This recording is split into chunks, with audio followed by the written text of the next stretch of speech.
사사기 1장부터 3장입니다. 사사기 1장부터 3장 말씀. 우리 묵상할 주제, 여호수아가 죽은 후에. 사사기가 시작하는 첫 구절입니다. 여호수아가 죽은 후에. 세대가 바뀌면서 지도자가 바뀔 때 그 사회가 어떤 현상을 일으키는가, 우리가 이것을 염두에 두시고 우리 먼저 이번 주 암송할 성구 역대상 16장 11절 우리 함께 암송합니다. 여호와와 그 능력을 구할지어다, 그 얼굴을 항상 구할지어다. 아멘. 여호와의 능력, 그 얼굴, 같은 맥락에서 말씀합니다. 이 말씀의 배경은 다윗 왕이 궁궐을 세웠습니다. 자기의 처소만 세운 것이 하나님 앞에 온전치 않았기 까닭에 오벳 에돔에 머물고 있던 여호와의 궤를 모시고 오기 위해서 장막을 세웁니다.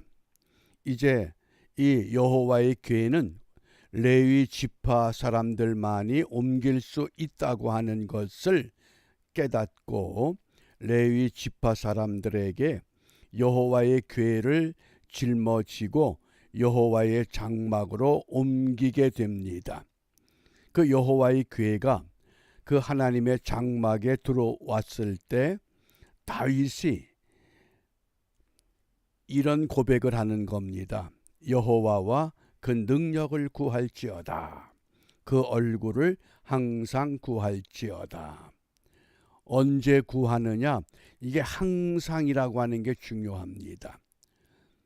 전쟁 때에만, 배고플 때에만, 어떤 문제가 있을 때에만 하나님의 능력을 구하는 것이 아니라 항상 구하라. 그러니까 항상 기뻐하라, 쉬지 말고 기도하라. 이다 같은 맥락입니다. 여호와와 그 능력을 구할지어다, 그 얼굴을 항상 구할지어다. 오늘 우리가 묵상할 주제가 있는 사사기 1장 1절, 여호수아가 죽은 후에. 여호수아가 누굽니까? 모세의 대를 이어서 광야 세대들을 약속의 땅으로 이끌던 지도자입니다. 그런데 여호수아도 죽었다고 말씀을 합니다. 지도자가 없다고 하는 뜻입니다. 그러자 이스라엘 자손이 여호와께 묻자와 가로되. 당장 여호수아가 눈앞에 없지만은 그동안 보고 듣고 경험했던 것이 있습니다. 여호와께 묻자와 가로되, 우리 중 누가 먼저 올라가서 가나안 사람과 싸우리이까. 땅은 분배했지만은 이제 그 분배받은 땅에 거주하고 있는 가나안 사람들과 싸워서 그들을 진멸하고 쫓아내야 합니다. 그러자 이스라엘 자손들이 지도자가 명령하고 일깨웠던 지침이 없기 때문에 하나님께 물었다고 하는 겁니다. 이게 뭡니까? 지금까지는 이스라엘이 하나님이 통치하는 신정국가의 모습을 갖추고 있었다고 하는 것을 암시합니다. 그런데 이스라엘 백성들이 신정국가에 만족하지 않고 그 가나안 땅의 족속들이 갖추고 있던 왕정국가를 더 부러워하기 시작한 겁니다. 그러자 우리가 이 사사기서를 읽으면서 1장부터 21장까지 사사시대의 특징을 꼭 기억하셔야 됩니다. 사사기 17장 6절, 21장 25절에 사사시대의 특징을 이렇게 말씀합니다. 그때에는 이스라엘에 왕이 없으므로. 분명히 지금까지 이스라엘은 하나님이 왕이신 신정국가 체제를 유지했습니다. 그런데 갑자기 이스라엘에 왕이 없으므로 여호수아가 죽은 후에 서서히 신정국가에서 왕정국가로 전락하는 것을 오늘 우리에게 말씀합니다. 우리 한국의 예를 들면 자유민주주의 체제에서 서서히 인민사회민주주의 체제로 돌변하고 있었다고 하는 것, 그것이 드러나게 된 겁니다. 과연 이때에 어느 편을 우리가 선택할 것이냐, 이걸 정확하게 방향을 제시해야 하는 것, 그것이 교회요, 교회 지도자들의 시대적인 사명입니다. 그런데 그것이 혼돈스럽습니다. 방향을 정해주질 않습니다. 방향을 정했다가도 엉뚱한 방향을 지지하고 나서는 이 혼탁한 것, 왜 그렇습니까? 온전한 지도자의 모습을 우리가 지금 갖추지 못하기 때문에. 그러니까 그때에는 이스라엘의 왕이 없으므로 사람마다 자기 소견에 옳은 대로 행하였더라. 같은 방향, 같은 목적이 아니라 사람이 열이면 열 다 다를 수밖에 없습니다. 생각이 다르고 환경이 다르고 경험이 다르고 배움이 다르고 모든 게 다릅니다. 심지어 쌍둥이도 세대차를 느낀다는 때입니다. 그러니까 오늘 이 신정국가 이스라엘이 왕정국가로 변해가는 과정을 한마디로 여호수아가 죽은 후에 이렇게 우리에게 암시하고 있습니다. 그러면 여호수아가 죽은 후에 어떤 일이 있느냐, 말씀을 잘 보시기 바랍니다. 1절에서 여호수아가 죽은 후에 여호와 하나님께 물었습니다. 그러자 여호와께서 가라사대 유다가 올라갈지니라, 보라 내가 이 땅을 그 손에 붙였노라. 12지파 가운데 어느 지파가 올라가라고 말씀하십니까? 유다가 올라가야 됩니다. 그런데 유다가 그 형제 시므온에게 이르되 나의 제비 뽑아 얻은 땅에 나와 함께 올라가서 가나안 사람과 싸우자. 그리하면 나도 너의 제비 뽑아 얻은 땅에 함께 가리라. 이에 시므온이 그와 함께 가니라. 얼핏 보면 아주 유다가 현명하게 행동한 것처럼 보입니다. 그런데 하나님 편에서 보면 여호와께서 가라사대 누가 올라가라? 유다가 올라가야 됩니다. 하나님이 시므온과 함께 올라가야 될 것 같으면 유다와 시므온이 올라가라, 이렇게 말씀하셨을 겁니다. 우리가 성경을 읽을 때 하나님이 원하시는 것을 정확히 간파해야 합니다. 너도 좋고 나도 좋고 이런 것은 하나님의 진리가 아닙니다. 어떤 지도자를 옹호하기 위해서 모든 정당의 구성원들이 법을 바꾸고 제도를 바꾸고 자기 마음대로 행하는, 결코 그런 것이 아니라고 하는 것을 오늘 우리에게 암시하고 있습니다. 시작은 여호수아가 죽은 후에 백성들이 여호와 하나님께 묻습니다. 얼마나 좋습니까? 하나님이 정확히 말씀하셨습니다. 유다가 올라가라. 그런데 하나님의 말씀대로 정확하게 순종한 것이 아니라, 야 시므온아 같이 올라가자. 너하고 나하고 형제지잖아. 네가 나를 도와주면 너희가 기업을 차지할 때 내가 또 도와줄게. 얼마나 멋있습니까? 나를 지지해서 나를 대통령 세워주면 내가 너 한 자리 줄게. 그것이 불법이고 그것이 잘못임에도 불구하고 동조하는, 이게 인간의 계략입니다.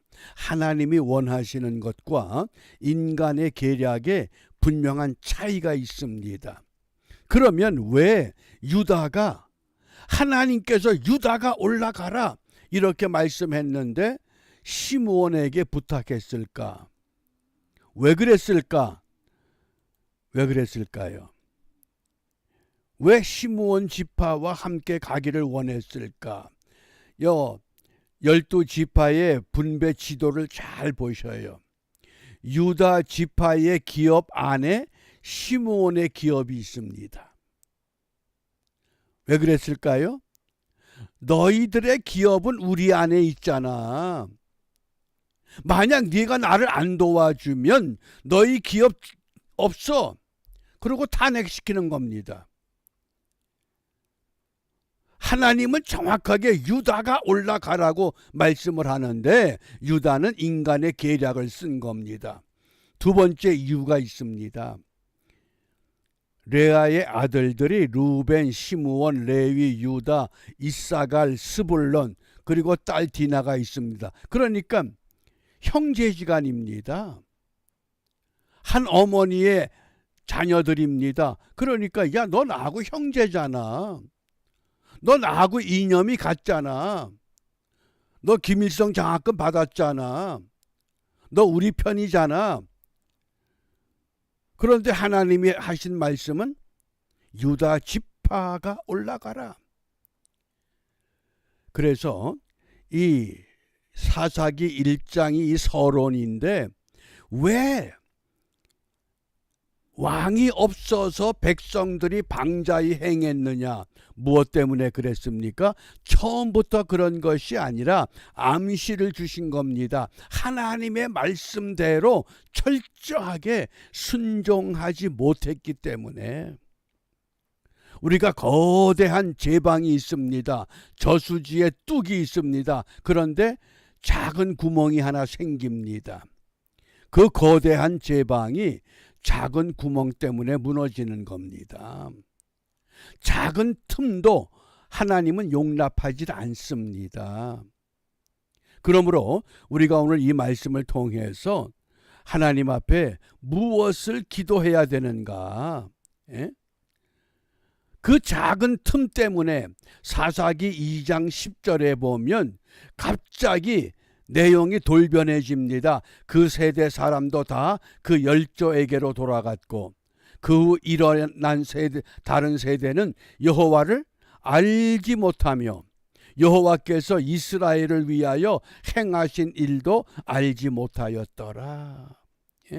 그 작은 죄악의 불씨가 민족 전체를 흔들어 놓습니다.